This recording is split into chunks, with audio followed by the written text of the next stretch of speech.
Buenas noches y bienvenidos a 8 Magazine Ávila, un espacio abierto, como ven ustedes, en nuestra cabecera, que pretende entretenerles. Aproximadamente durante una hora vamos a hablar de cultura, vamos a hablar de justicia, vamos a conocer algunos músicos, eso será para nuestra parte final, y vamos también a conocer iniciativas que se producen no solo en la capital, sino también en nuestra provincia. Bueno, en definitiva, lo que queremos es que estén ahí con nosotros. Es un placer volver a acompañarles en este 8 Magazine Ávila, en el que pueden participar. Ya saben, tenemos una dirección de correo electrónico que es 8magazine@rtuvyl.es.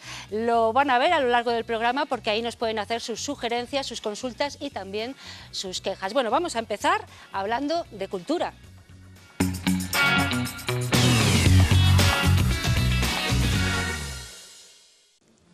Y para ello tenemos, como siempre, como es habitual, cada 15 días aproximadamente con nosotros a nuestra colaboradora Carolina Ares. Buenas noches, Carolina. Buenas noches, Ana. Como pueden ver los espectadores, hoy hemos venido equipadas las dos. Sí, nos hemos puesto a juego. Nos hemos puesto de acuerdo, siempre nos llamamos, oye Carolina, ¿tú qué te vas a poner, verdad? Coordinamos.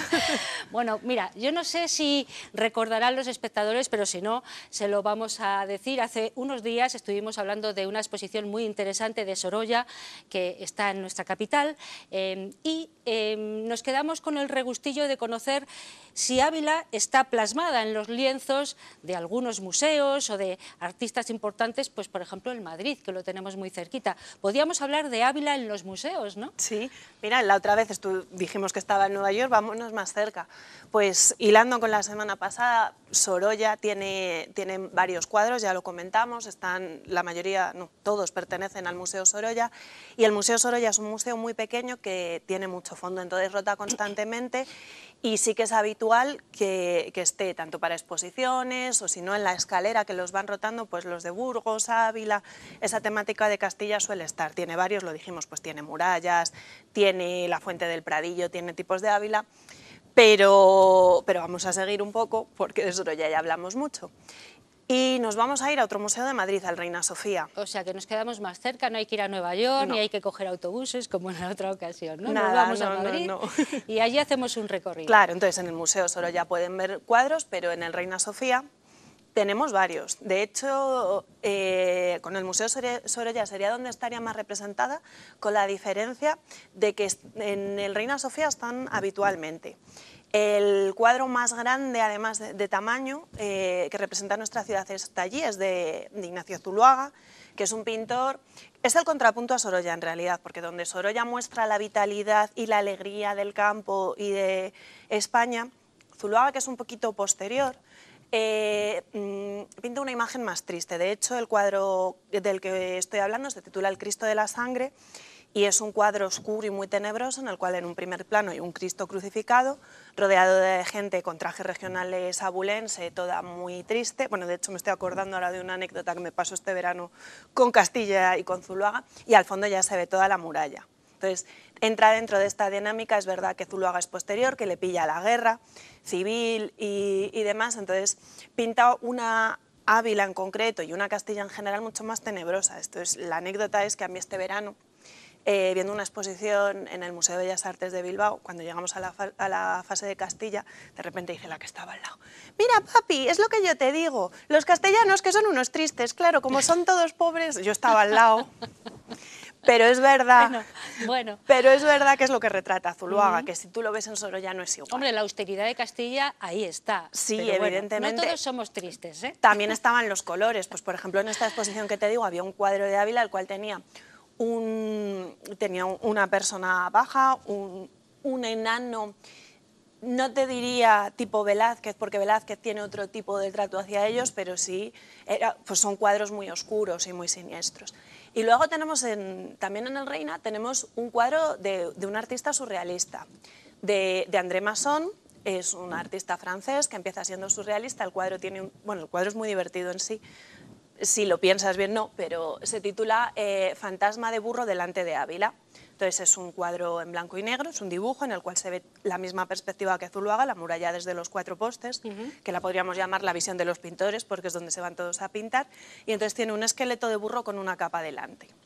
Pilla, pues parecido a Zuloaga, pilla antes de la guerra, además pilla en un momento de crisis para el pintor, porque él empezó siendo surrealista y el cuadro todavía tiene esta estética surrealista, pero luego se pasa al expresionismo abstracto, en el cual pues es abstracto, dejan de distinguirse formas y se centra en el color, y le pilla un poco en esa crisis. Y ese cuadro está ahí. Luego también tiene el Reina mucha fotografía. Sobre todo los grupos de renovación fotográfica que surgen en Madrid después del siglo XX. Lo que pasa es que estos no siempre están expuestos. O sea, fotografías sobre Ávila, entiendo, sí. ¿no? En el Reina Sofía. En el Reina Sofía. Ahí a un tiro de la estación de trenes de Atocha. O sea, sí, que de Príncipe Pío también ahora. Que y de Príncipe Pío ahora sí. también, efectivamente. Nada sí. más bajar y ahí lo tenemos. Entonces, Ávila está bien, mal, regular representada en las artes. Está, y teniendo en cuenta, con todo mi cariño y mi respeto, la repercusión que solemos tener, está bastante más representada de lo que cabría esperar. A mí me parece irónico que siendo Ávila una ciudad con una esencia tan medieval esté mucho más representada en el Reina Sofía que en el Prado. En el Prado pero está insinuada, no acaba de estar. Por un lado tenemos al maestro de Ávila, que este también le podemos ver en el Museo Galdiano, que es un poco más costumbrista, también está allí en Madrid. Es un pintor de finales de la Edad Media, sí, más o menos de finales de la Edad Media, pero no está claro que sea, está atribuido a, pero no está claro que sea suyo, y sería una crucifixión. Ese estaría ahí. Y luego tenemos ya posterior, también del siglo XX otra vez, Aureliano de Beruete, que además coincidió con Sorolla pintando en Ávila, de hecho estuvieron los dos en el mismo momento aquí pintando. Tiene un cuadro que es desde la orilla de Ávila, que es un cuadro pintado desde el río, cambia la perspectiva que te estoy diciendo de los pintores que suelen sacar, lo que pasa es que es un cuadro que está en depósito, no está. O sea, no se puede ver, pero lo tienen en depósito, ¿no? Claro. Luego está, volviendo a Sorolla, Sorolla tiene un retrato de Aureliano de Beruete que te acabo de decir, en el cual se le ve pintando al fondo un cuadro.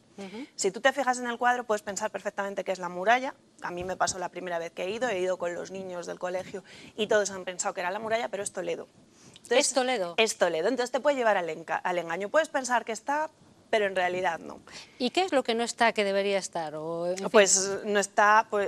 no está representada en el sentido de que no aparece ella como tal. Pero de lo que estábamos hablando de nuestra Edad Media y de nuestro Renacimiento, si tenemos una cosa, no aparece Ávila físicamente, pero lo que está en el Museo del Prado es el retablo alto, de la parte alta, de la iglesia de Santo Tomás de aquí Ávila, de Pedro de Berruguete, está allí, en vez de estar aquí. Bueno, es un recorrido muy interesante, podemos ver además mucho arte muy interesante en el que Ávila está representada de una u otra manera, ¿no? Claro. En diferentes etapas, ¿no? Sí, sobre todo hay dos momentos más clave, que sería este final de la Edad Media, principio del Renacimiento, con el maestro de Ávila o con Berruguete, y luego ya más el final, principio de siglo. Son los dos momentos clave, por decirlo de alguna manera, que podemos encontrar fuera de nuestra ciudad en términos artísticos en la que aparezca representada. ¿Tenemos alguna otra representación de Ávila en algún otro museo de Madrid? De Madrid no, por ejemplo, te puedes encontrar ocasionalmente en exposiciones temporales. Lo que sí que hay es que han venido muchísimos más artistas de los que somos conscientes que han venido. Por ejemplo, estos están en colección particular, han estado en algún momento prestados al Thyssen, pero son colecciones particulares. Por ejemplo, hay un pintor que se llama Raúl Dufy, que es una maravilla, también volvemos al finales del siglo XX, principios. Comenzó siendo fauvista, lo que pasa es que luego hace una deriva muy extraña que nadie sabe clasificar, al final es Raúl Dufy porque hace un tipo de pintura muy infantil, muy naif, pintando en bloques de color pero que se diferencian las cosas, y de él hay varios cuadros, ya te digo, en colecciones privadas, pero de Ávila, y como ellos, en cuanto escarbas un poco, pues al final siempre ha sido una ciudad muy de pintores. Les habrá gustado más o menos, pero Algunos han reparado aquí por casualidad, otros han venido expresamente a pintar la ciudad, pero es verdad que está en la memoria de muchos artistas plásticos, ¿no? Claro, sí. Bueno, pues hoy hemos hecho un pequeño recorrido a raíz de lo que nos quedaba en el tintero el otro día hablando de la exposición de Sorolla y de ese magnífico cuadro que está en Nueva York y que Carolina ha tenido la oportunidad de ver, nosotros de momento no, pero bueno, todo se andará, como me dicen desde abajo. A raíz de eso hemos hecho hoy un recorrido por algunos de los principales museos de la capital de España, de Madrid, donde está representada Ávila de una u otra manera, ¿verdad? Sí. Bueno, Carolina, pues muchísimas gracias por haber venido una noche más. A ti. Dentro de 15 días tenemos otra cita y hablamos de otras cosas, ¿te parece? Perfecto. Muy bien.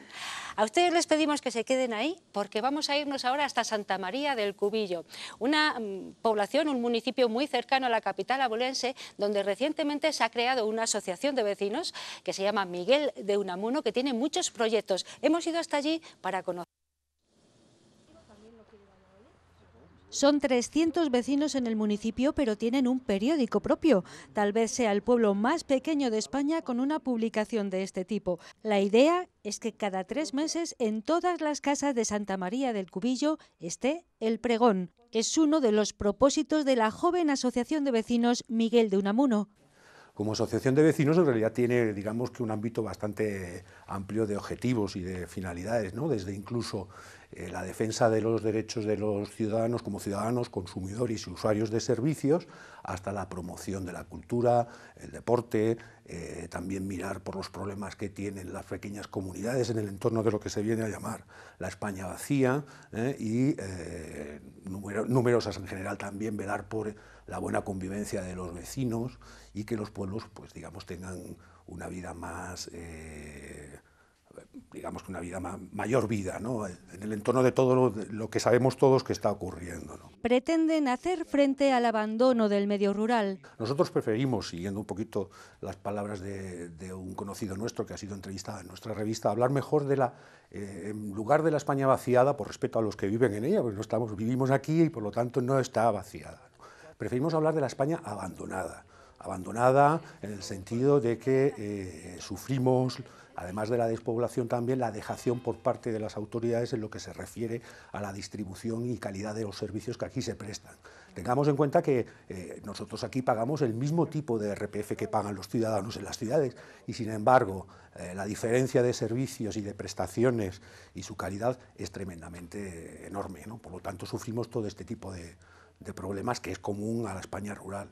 Con esa filosofía han editado ya el segundo número de su periódico, que consigue una tirada de 300 ejemplares y en el que se implica buena parte de los vecinos. Nos financiamos con algunas empresas de por aquí de la zona y pues le ponemos un pequeño anuncio en la revista y le cobramos una cantidad simbólica prácticamente.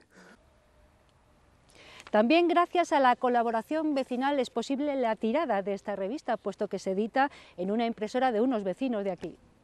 Lo tienen claro en Santa María del Cubillo, saben lo que quieren conseguir con el pregón. Se trata de dar voz a una pequeña comunidad que sentimos todos que va decayendo, en el contexto bien conocido por todos de la España rural vaciada, ¿no? Entonces, con esta oportunidad lo que queremos es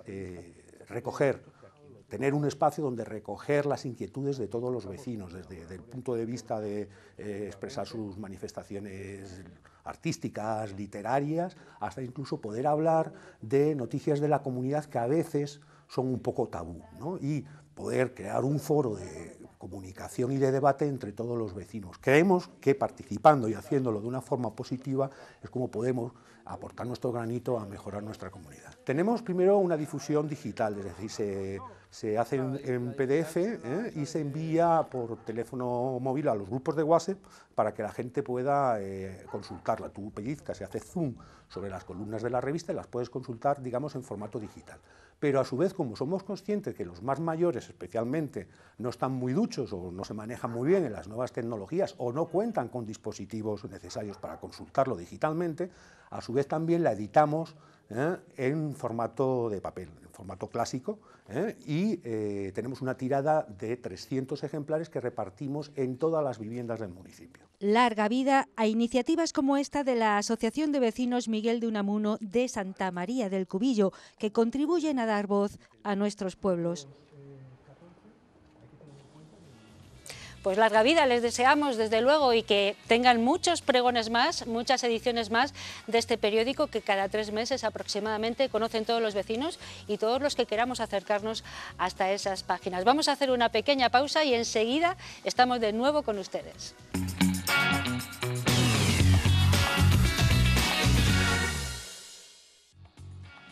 Y después de la publicidad, aquí estamos para hablar de justicia, ya lo han visto ustedes, hablemos de justicia. Es un espacio que habitualmente, una vez al mes, va a intentar desvelarnos algunos asuntos relacionados con la jurisprudencia, con la justicia en general, de la que hablamos mucho pero conocemos muy poco, para ir entendiendo un poquito más cómo se imparte justicia. Nos acompaña nuestro fiscal, que así le decidimos llamarle en la anterior ocasión, Óscar Barrios. Óscar, ¿qué tal? Buenas noches. Buenas noches. Un placer otra vez tenerte aquí. Gracias por aceptar la invitación.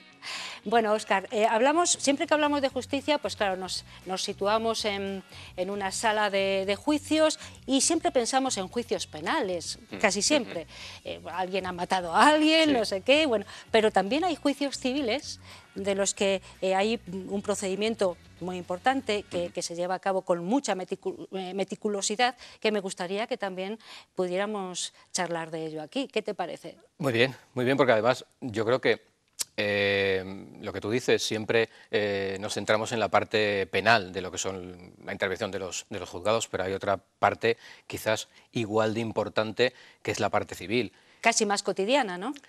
Mucho más cotidiana, donde los problemas son mucho más cercanos que lo que pueda ocurrir cuando se comete un delito. No todo el mundo, afortunadamente, está sometido o es víctima de un delito, pero asuntos de naturaleza civil son mucho más cercanos y sí pueden dar lugar a conflictos, como digo, más cercanos para cada una de las personas. Vamos a empezar, si quieres, por el principio. ¿Qué diferencia hay entre un asunto civil y un asunto penal? ¿Dónde está la diferencia? Para quien no lo conozca. Bueno, los asuntos penales fundamentalmente son hechos que son constitutivos de delito o de delito leve, lo que eran las anteriores faltas, y procedimientos de naturaleza civil son todos aquellos que exceden de la jurisdicción penal al margen de lo que sería la jurisdicción contenciosa o la jurisdicción social. Quiero decir, un ejemplo típico de procedimiento civil son todos aquellos a los que dan lugar las situaciones de crisis matrimonial. Por ejemplo. Separaciones de mutuo acuerdo, divorcios contenciosos, donde la intervención del fiscal es fundamental, porque nos ocupamos de tratar de proteger los intereses de los que están más afectados en este tipo de procedimientos, que son los menores. De hecho, somos los únicos órganos que por Ministerio de la Ley tenemos atribuida la función de velar por los intereses de los menores, y es donde fundamentalmente nos centramos cuando hablamos de procedimientos civiles y de nuestra intervención. O sea, procesos de familia casi. Procesos de familia, ¿no? Sí. Como digo, esa es nuestra finalidad, proteger los intereses de los menores a través de una vía fundamental, que es la posibilidad de dar intervención a los menores en esos procedimientos, como a través de una diligencia fundamental, que es la de exploración o de audiencia del menor. Nosotros insistimos de manera constante en que el menor tiene que intervenir en el procedimiento para que sea escuchado, para que se conozcan cuáles son sus intereses, cuáles son sus deseos, con independencia de lo que puedan querer sus padres, que evidentemente van a buscar lo mejor para él, pero necesita de alguien que le represente. ¿Quién representa los intereses de los menores? En este caso es el fiscal, que, como digo, es quien tiene atribuida por Ministerio de la Ley esta función. ¿Y eso sea cual sea la edad del menor? Me imagino que no, claro. No, claro. La ley establece que es necesario escuchar a los menores que tengan 12 años o, siendo menores de 12 años, tengan suficiente capacidad de juicio como para poder, pues eso, manifestar cuáles son sus intereses, sus deseos y, bueno, cuál es su posición frente a esa situación de conflicto que le va a generar una consecuencia para él definitiva, prácticamente. Claro. En caso de que sean menores de 12 años, ¿cómo es el procedimiento? ¿Cómo se tiene en cuenta al menor? En este caso, el fiscal representa los intereses de esa persona, ¿no? Se les escucha siempre, vamos a decir, a puerta cerrada, con intervención solo del juez y del fiscal, se le pregunta sobre cuál es su opinión respecto a la situación que está viviendo, cuál es su deseo. No se le pregunta sobre con quién quiere estar, es decir, si tiene que decidir estar con uno o estar con otro de los progenitores, pero sí le escuchamos para que nos cuente pues eso, cómo está viviendo ese procedimiento, cuál sería su idea de vivir y de continuar ante esta nueva situación, y todo eso se valora como un elemento de prueba más. Vale, estamos hablando de procedimientos relacionados con los divorcios o las separaciones. Sí. ¿Esto, aunque sean de mutuo acuerdo, tienen que pasar por todo ese proceso que me dices? Sí, sí. Inevitablemente, tanto en los procedimientos de mutuo acuerdo es necesario que exista un informe del fiscal que valore si lo que han acordado los padres beneficia o no los intereses del menor. Nosotros lo estudiamos, valoramos si es adecuado a ese interés. Por eso digo que es necesario conocer ese interés, no dejar al margen al menor del procedimiento y resolver al margen de él, sino conocer cuál es su opinión, y a partir de ahí emitimos un dictamen en el que nos oponemos o no a lo que hayan pactado las partes. Bueno, hay otros procedimientos que no tienen que ver con los divorcios, con las separaciones, también familiares. Pues se me ocurre a lo mejor en caso de herencias, o no sé si ahí también intervenís. Intervenimos siempre que haya intereses de menores afectados. Ajá. O intereses de personas con discapacidad, que sería el otro punto fuerte, por así decirlo, en el ámbito civil de la intervención del fiscal en materia civil. Vale, ahí iba también, sí, a procedimientos de discapacidad, con personas con discapacidad. Sí. ¿Cómo trabajáis ahí en ese sentido? Son procedimientos en los que se trata de dar una respuesta jurídica, una respuesta judicial a situaciones en las que personas mayores de edad o menores de edad, por determinado tipo de enfermedades, llegan a perder su capacidad de autogobierno personal y de autogobierno patrimonial. Son procedimientos que tienden a eso, a resolver ese tipo de situaciones, estableciendo mecanismos de protección de sus propios intereses, mecanismos como son, que seguramente todos hemos escuchado, mecanismos de tutela o de curatela. Son procedimientos judiciales que se inician con esa idea, con la idea de acordar un medio de protección a través de una tutela o de una curatela, para que alguien supla o sustituya la falta de capacidad que pueda tener una persona como consecuencia de una enfermedad de carácter psíquico, por ejemplo. ¿Cómo se trabaja entonces? ¿Cuál es el seguimiento que se hace en un proceso de este tipo? Ese procedimiento puede iniciarse bien por instancia de alguien interesado, de algún familiar que pretende demandar la incapacitación de ese otro familiar, o bien acudiendo a la Fiscalía, poniendo de manifiesto una determinada situación por la que una persona pudiera estar afectada de una enfermedad que le impida gobernarse. A partir de ahí nosotros iniciamos un procedimiento interno de investigación de esa situación y decidimos si presentar una demanda de incapacitación o no. El juicio se desarrolla de la misma manera que se puede desarrollar un juicio de naturaleza matrimonial. El procedimiento es un procedimiento verbal donde alguien presenta una demanda, que puede ser el fiscal o no, contesta la otra parte, se practican las pruebas y se toma una decisión por parte del juez. Todo eso lleva un procedimiento muy largo, no sé cuánto tiempo puede alargarse. Depende mucho de los asuntos, depende de la posibilidad de obtener la documentación que necesitamos para trabajar, de los informes médicos que son fundamentales, del trabajo que exista en el juzgado, del trabajo que tenga la clínica médico-forense que también interviene haciendo evaluaciones. Es difícil, no se puede concretar un plazo determinado para la tramitación, pero en todo caso son procedimientos mucho más veloces, dada la naturaleza del asunto que está en juego, que es la falta de capacidad de una persona y el establecimiento de un medio de tutela o de protección. ¿Qué diferencia hay entre la tutela, la protección y la curatela? Son tres términos que estamos utilizando aquí, pero que a lo mejor no todo el mundo conoce, ¿no? Básicamente ahora están bastante desdibujados porque ya no existe una diferencia tal entre la tutela y la curatela. Se habla de medios de protección, de tal forma que para una persona que no tenga capacidad plena de autogobernarse se establecería lo que anteriormente se llamaba una tutela. Una tutela o un tutor es aquella persona que sustituye la falta de capacidad que pueda tener la persona afectada por una enfermedad. Lo sustituye, es decir, actúa en su nombre. ¿Cuáles son las facultades respecto de esa persona sobre las que puede actuar el tutor? Se tienen que determinar en sentencia, quiero decir. Es posible que una persona no tenga ninguna capacidad ni para autogobierno de sí mismo, para las actividades básicas de la vida diaria, para todo lo que es el control de su enfermedad, pero puede que otras tengan limitada parcialmente esas capacidades, en cuyo caso el instrumento de protección sería distinto, sería lo que llamamos una curatela.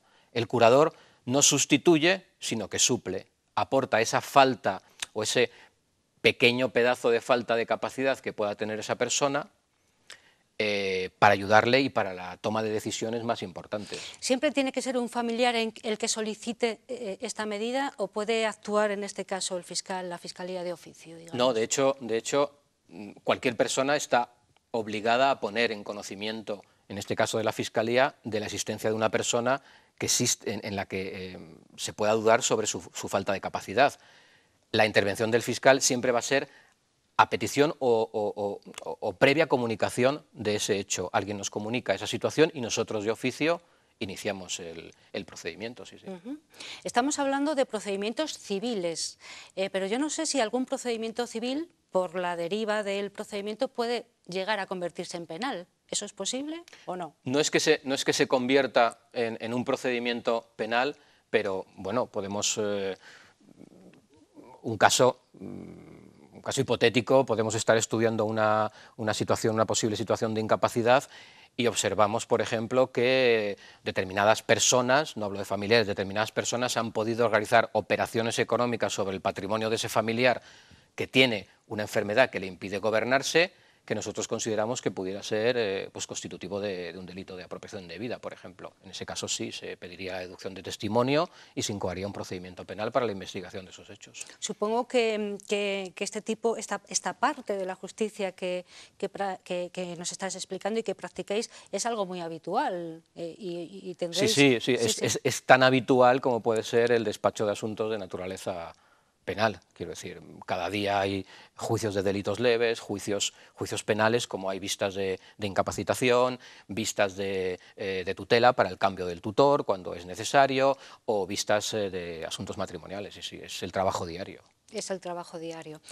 Pues nos lo ha estado contando Óscar Barrios, quien practica, entre otros fiscales, ese trabajo diario. Un hombre muy amante del cine, creo, Óscar, que pues además sí. Otro día te voy a invitar para que nos hables de tu libro, bueno, un libro que no has hecho solo tú, ¿no? De nuestro libro. Sí, que se llama Fiscales de Película, me parece, Fiscales de ¿no? Película, eso es. Bueno, o sea que ahí hay una correlación interesante, ¿no? Sí, es una iniciativa de la Fiscalía General del Estado que se materializó el año pasado, se publicó un libro que puedo publicitar porque es un libro que no se puede comprar, con lo cual no hay derechos de ningún tipo que se pueda cobrar. No hay interés crematorio. No hay un interés de ese tipo. Y es un libro que se puede descargar en la página de la Fiscalía, en fiscal.es, pinchas Fiscales de Película, y es un libro donde una serie de fiscales, entre otros pues, dos personas de aquí, de la Fiscalía de Ávila, elaboramos un trabajo sobre una película y tratamos de explicar nuestro trabajo real a través de esas películas, con lo cual se unen, la verdad es que dos pasiones. Bueno, otro día hablamos entonces de ese libro, si te parece. Hoy nos hemos centrado en hablar de esos asuntos civiles que ocupan el día a día de la Fiscalía y de los que muchas veces no hablamos, pero son esenciales y están a la orden del día, son prácticamente diarios. Óscar Barrios, muchas gracias por habernos acompañado un día más y nos vemos pues dentro de un mes aproximadamente, ¿te parece? Cuando quieras. Gracias. Vamos a hacer una pequeña pausa publicitaria y volvemos con ustedes.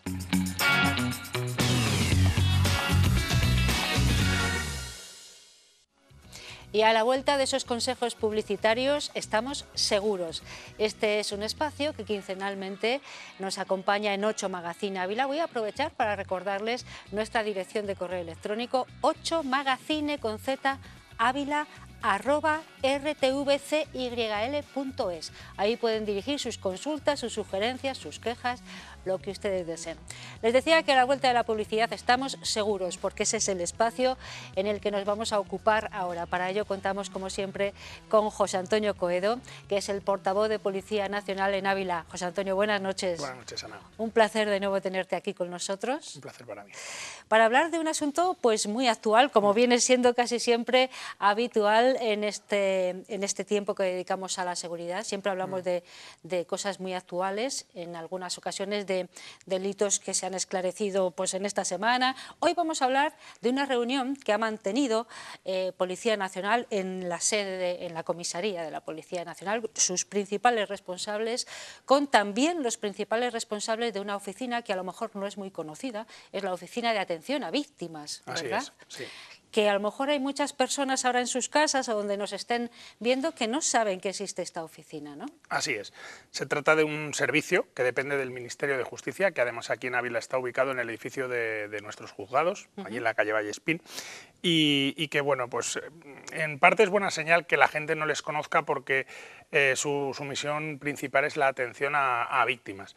Pero también es cierto que hemos intentado desde Policía Nacional darle una cierta visibilidad porque es un servicio con el que muchas personas no cuentan o desconocen que pueden acudir incluso sin haber interpuesto la denuncia. En estas oficinas hay un equipo de profesionales, tanto de funcionarios del Ministerio de Justicia como de psicólogos, que lo que hacen es atender a la víctima de determinados delitos. Ahora explicaremos un poco los principales, pero lo que hacen es principalmente dar información, dar asesoramiento y también en el caso de que esa víctima tenga que pues poner una denuncia o tenga que acudir a un juicio, la acompañan y la apoyan en todo momento. También se encargan de informar acerca de la asistencia jurídica gratuita o de la posibilidad de recibir determinadas ayudas, y algo que pues mucha gente desconoce es que incluso prestan ese servicio aunque no se haya llegado a formular la denuncia. Es decir, sin denuncia, si somos conocedores o somos víctimas de una situación de este tipo y queremos tener una información general de en qué va a consistir el procedimiento,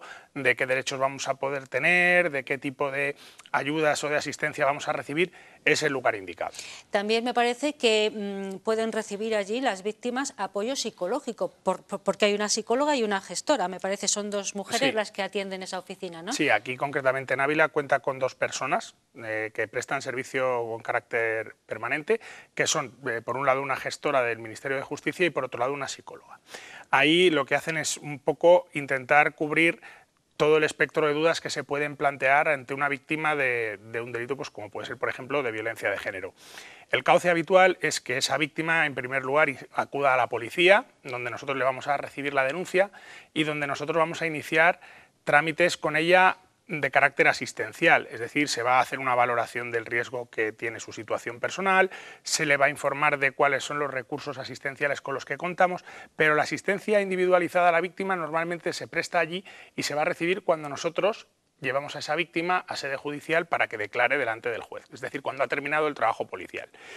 El servicio que presta esta oficina es un servicio muy amplio, es un servicio muy completo y hay que destacar que no necesariamente hay que pasar primero por la policía para acudir a ellos, en este caso a ellas, a estas 2 funcionarias, sino que directamente podemos acudir y podemos ir allí en busca a lo mejor simplemente de información, porque es un servicio de información, de asesoramiento y también, si es necesario, de apoyo. Apoyo en los trámites, es decir, la funcionaria de justicia nos va a explicar que es algo pues, que le va a ocurrir a casi todo el mundo, que no está familiarizado con un procedimiento judicial, pues el papel de los abogados, de los procuradores, las fases del juicio, nos va a explicar cómo funcionan los recursos, nos va a explicar los plazos, es decir, nos va a explicar la parte técnica y la otra vertiente de asistencia que dan, como bien decías, es asistencia psicológica. Bueno, a lo largo de nuestra entrevista podemos a lo mejor ver en pantalla dónde está situada esta oficina, cuál es su teléfono de contacto y vamos a recordar que el horario de apertura de la oficina habitualmente es de 9 a 2 de la tarde, aunque también de forma esporádica pueden estar por la tarde, me parece, ¿no? Sí, el servicio que prestan habitualmente no forma parte de un servicio de urgencia porque lo que sea necesario facilitar a la víctima con carácter urgente o bien va a llegar por la policía directamente en este caso o bien se va a gestionar desde el juzgado de guardia si es algo imprescindible y perentorio. Pero el resto de gestiones de apoyo y de asistencia psicológica se prestan en horario de mañana, si bien como comentabas, como apuntabas, cuando es necesario, por ejemplo, acompañar a una víctima a una declaración en horario de tarde, ellas también se desplazan y también van a prestar esa asistencia y van a prestar esa ayuda a requerimiento en el momento que les es solicitado. Bueno, José Antonio, fue fructífera, imagino, la reunión que mantuvisteis en comisaría, ¿no?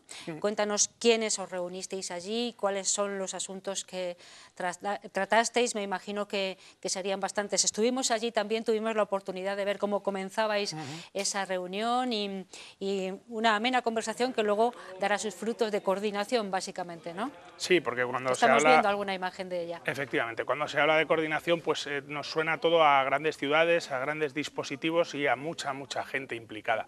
En las ciudades pequeñas, en ciudades como Ávila, es muy importante que esa coordinación sea cara a cara, que sea directa, porque, claro, es verdad que a lo mejor tenemos un volumen menor de incidentes, pero también tenemos menos recursos de los que tienen en una gran capital. Cuéntanos quiénes estabais allí. Pues la reunión efectivamente fue presidida y también impulsada, porque fue el que convocó la reunión por el jefe provincial de la Policía Nacional, y vemos al juez decano, que es la persona responsable dentro de los juzgados de manera indirecta de esta oficina de atención a la víctima, que depende de él. También había una letrada de la Administración de Justicia y están ahí presentes los 4 interlocutores policiales que existen en la comisaría de la Policía Nacional para determinados delitos que por sus características requieren una atención concreta. Tenemos al responsable de la Brigada de Extranjería, que sería el responsable para los delitos de trata de seres humanos, de los cuales hemos hablado también alguna vez aquí en este espacio, cuando hemos hecho alguna operación por alguna víctima de explotación sexual, que tuvimos un caso bastante sonado el año pasado. Luego tenemos un interlocutor específico también para las agresiones a profesionales sanitarios, es decir, cuando las víctimas son médicos, enfermeras o profesionales de la salud en el ejercicio de su labor, y que también disponen de su propio interlocutor. Luego, a mi izquierda, en esas imágenes, salía sentado un compañero que se encarga del servicio de protección a las víctimas de violencia de género, y que por lo tanto pues, podemos decir que es el que tiene el mayor volumen de personas en común a las que atender con esta oficina, porque son en cuanto a número las más numerosas. Y luego, por último, pues yo, que soy el interlocutor social para las víctimas de delitos de odio. Y estaban también las dos funcionarias que trabajan en la oficina. Y las otras 2 personas que salían en las imágenes son la gerente y la psicóloga, que directamente prestan el servicio allí. Es decir, estábamos los 2 actores implicados en la recepción inicial y la toma de contacto con la víctima, y luego en la derivación y el servicio de apoyo. Bueno, hablemos un poco de los casos que llegan allí, de las víctimas. ¿Qué tipo de...? Hablábamos, pues cuando tuvimos la oportunidad de asistir a ese comienzo de la reunión, hicimos una pregunta y nos quedamos bastante sorprendidos del número de casos de violencia de género que se contabilizan solo en la capital abulense, ¿no? Y además son las víctimas mayoritarias que acuden a esta oficina también, ¿no? Sí. Mujeres víctimas de violencia de género. Sí, el perfil, tal y como comentaron las propias personas responsables de esta oficina, en nuestra capital es mayoritariamente un perfil femenino, son principalmente mujeres, y dentro de que son principalmente mujeres, el motivo más habitual es efectivamente las víctimas de violencia de género.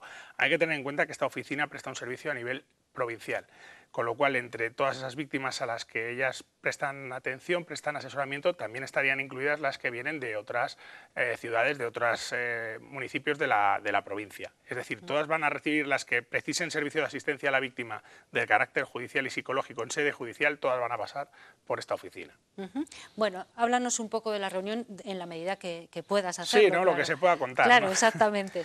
Bueno, pues las 2 cosas en las que más pudimos avanzar fue en que nosotros disponemos de una guía propia de recursos, que es la que tenemos en nuestra oficina de denuncia y en el servicio que prestamos 24 horas al día en la comisaría de policía. Es decir, es el mismo que vamos a ofrecer a una víctima que vaya a un horario laborable que a una que vaya a un festivo a las 3 de la madrugada.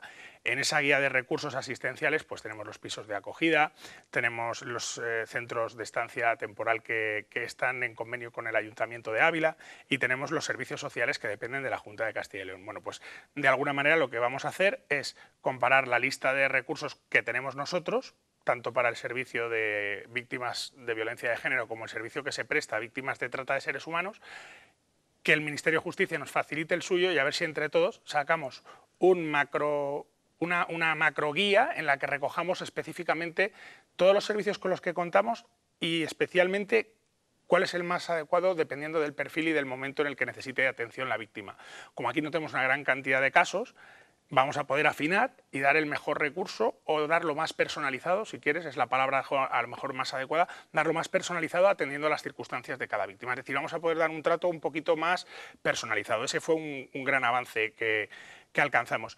Y otro gran avance que alcanzamos es que, bueno, muchas veces entre las administraciones a veces las comunicaciones no son tan fluidas como nos gustaría, ¿no?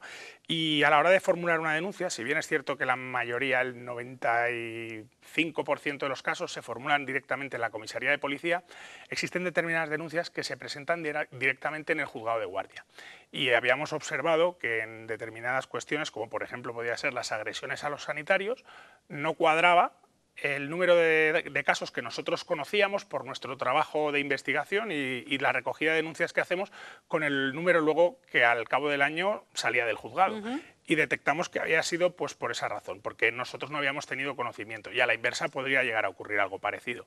De tal manera que gracias a la iniciativa del juez decano, pues lo que vamos a intentar es que cuando a ellos les entre de manera directa una denuncia o algo que requiera estar en conocimiento de la policía, el juzgado se ha comprometido a inmediatamente darnos traslado de ello y que lo sepamos para tener, efectivamente, para que la información sea más rápida. Esto obviamente hay protocolos, hay instrucciones y hay circulares que lo regulan, pero qué duda cabe que si te puedes sentar delante de la otra persona, le pones cara, tienes su teléfono, ella sabe a quién está llamando y tú sabes a quién estás llamando, se facilitan muchísimo las cosas y es una de esas ventajas que yo siempre intento transmitir a todo el mundo que tenemos que aprovechar. No tenemos las ventajas de determinadas grandes capitales, pero esa cercanía que tenemos unos con otros, cuando hablamos de la colaboración ciudadana, de la implicación en el trabajo de la Policía Nacional... Es mucho más fácil en una ciudad pequeña. Exacto, es mucho más fácil y es más cercano.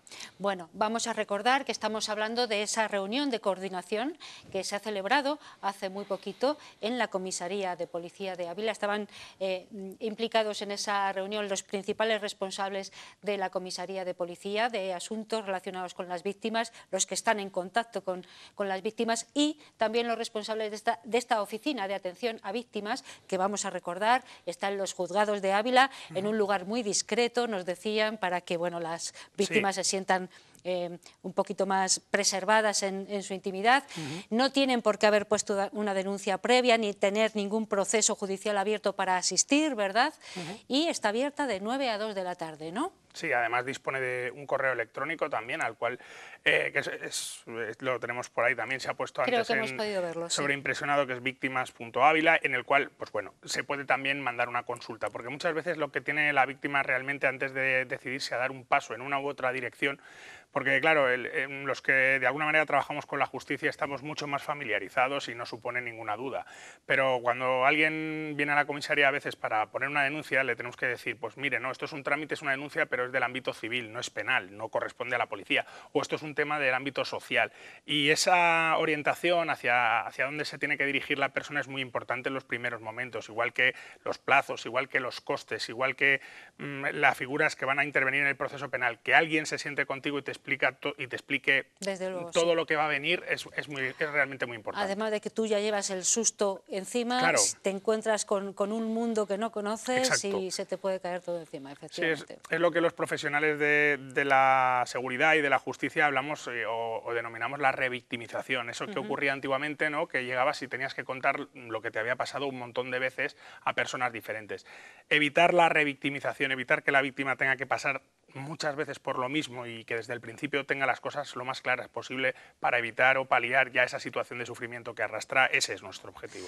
Muy bien, pues nos lo ha estado contando José Antonio Coedo, que es el portavoz de Policía Nacional en Ávila, nos acompaña cada 15 días periódicamente.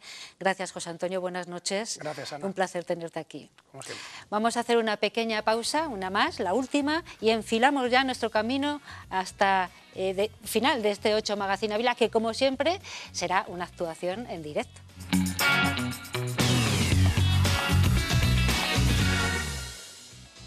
Pues ya estamos en la última parte de nuestro 8 Magazine Ávila. Ya saben que siempre queremos terminar nuestros programas con una actuación en directo. No tiene por qué ser una actuación musical, puede ser un sketch teatral, puede ser un monólogo, puede ser humor. Hoy sí va a ser una actuación musical porque tenemos con nosotros a dos perros.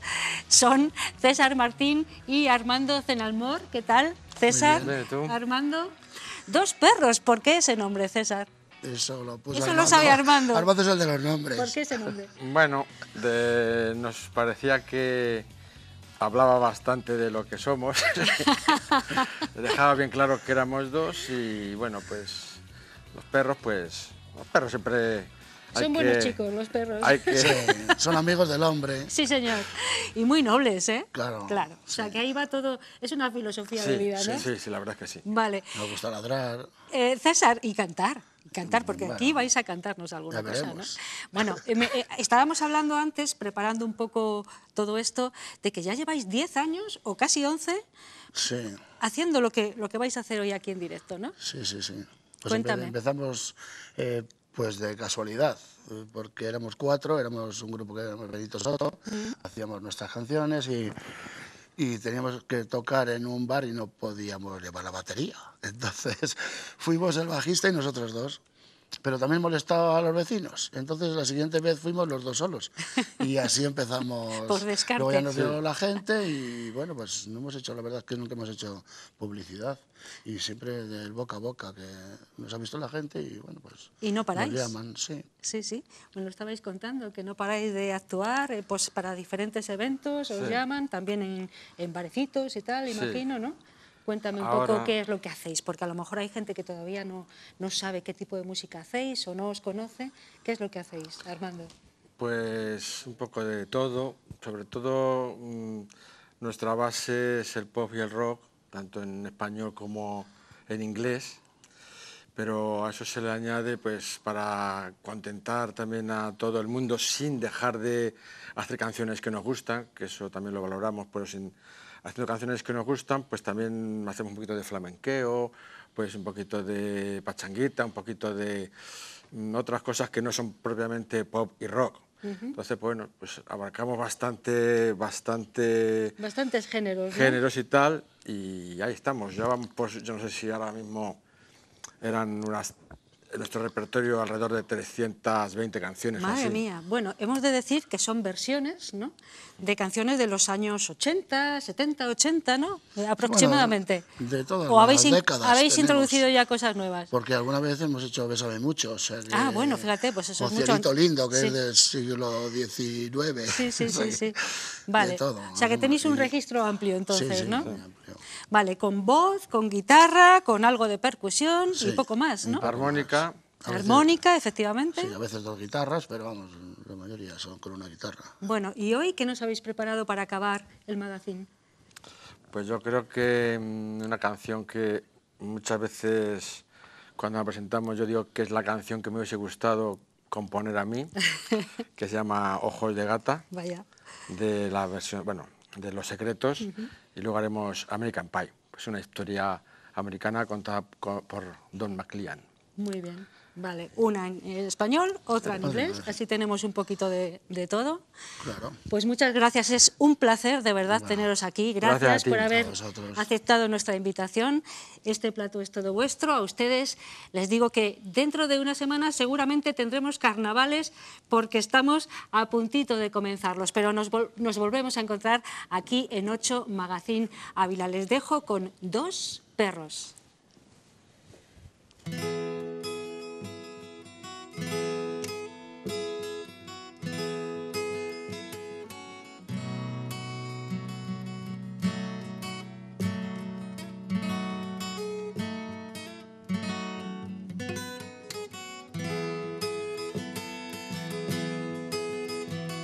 Fue en un pueblo con mar, una noche después de un concierto.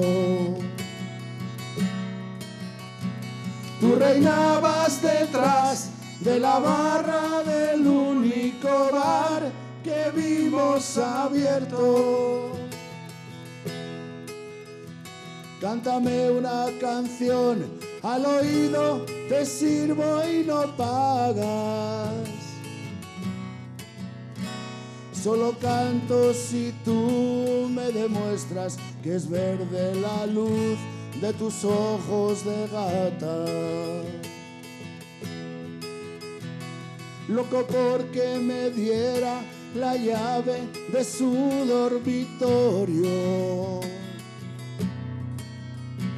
Esa noche canté al piano del amanecer todo mi repertorio.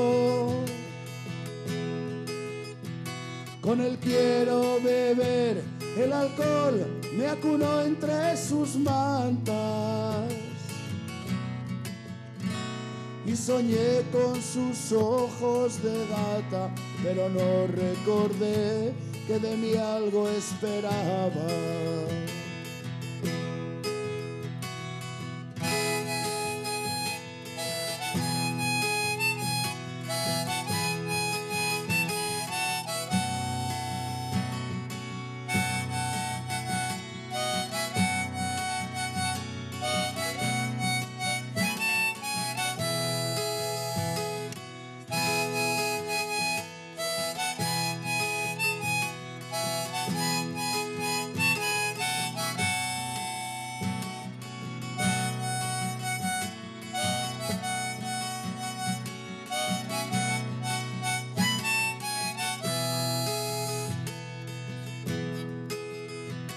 Desperté con resaca y busqué, pero allí ya no estaba.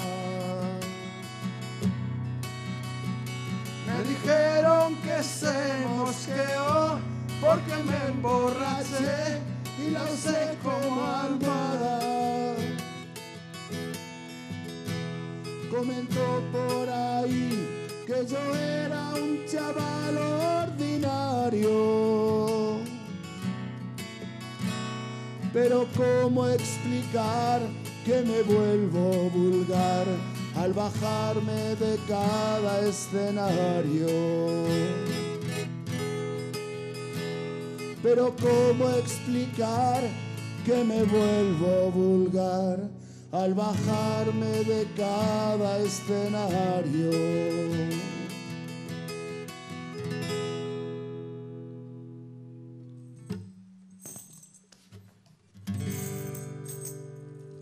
A long, long time ago, I can still remember how the music used to make me smile.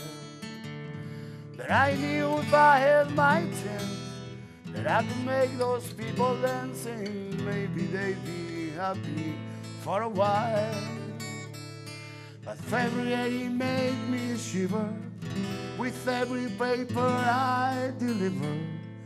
Bad news on the doorstep, I couldn't take one more step.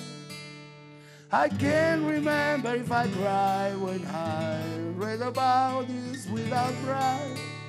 Something touched me deep inside the day the music died.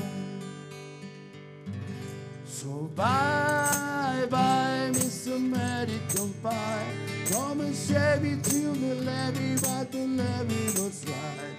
Them good old boys are drinking whiskey and rye, singing this should be the day that I die. This should be the day that I die. Do you write the book of love and do you have faith in the God above? Here the Bible tells you so. And do you believe in rock and roll and music? Say your motto soul, and can you teach me how to dance really slow? But I know that you're in love with him, 'cause I saw you dancing in the gym. You both kick off your shoes, and I dig those rhythm and blues. Ooh, I was a lonely teenage, broken back in the pink carnation and a big old track. But I knew I was out of luck the day the music died. As I was singing die by Miss American Pie, throw me Chevy to the levee, but the levee was right. Them good old boys are drinking whiskey and rye, singing this will be the day that I'll die. This will be the day that I'll die. Now for 10 years we were on our own. The moss grows far on the Rolling Stone, but that's not how it used to be. When the jester sang for the king and the queen in a coat he borrowed from Jason in a voice that came from you and me. And while the king was looking down, the jester stole his thorny crown. The carol wasn't yours, I know, but it was returned. Oh, while and on Red Wolfgang Mass, the quartet practice in the park. I was the dirges in the dark of the day. The music died, and I was singing bye bye, Miss American Pie. Throw me Chevy to the levee, but the levee was right. Then good old boys are drinking whiskey and rye, singing this will be the day that I'll die. This will be the day that I'll die. I met a guy who sing the blues, and I asked for so happy news, and see a smile and turn away. I went down to the secret store, where I've heard the music years before, but the man that said the music wouldn't play. And in the streets the children scream, the lovers cry, the poets dream, but not a word was spoken. The church bells all were broken, and the three men I admired most, the Father, Son, and the Holy Ghost. They called the last train for the coast, the day the music died. So bye bye, Miss American Pie. Thomas Chevy to the levee, but the levee was right. Then good old boys are drinking whiskey and rye, singing this will be the day that I'll die.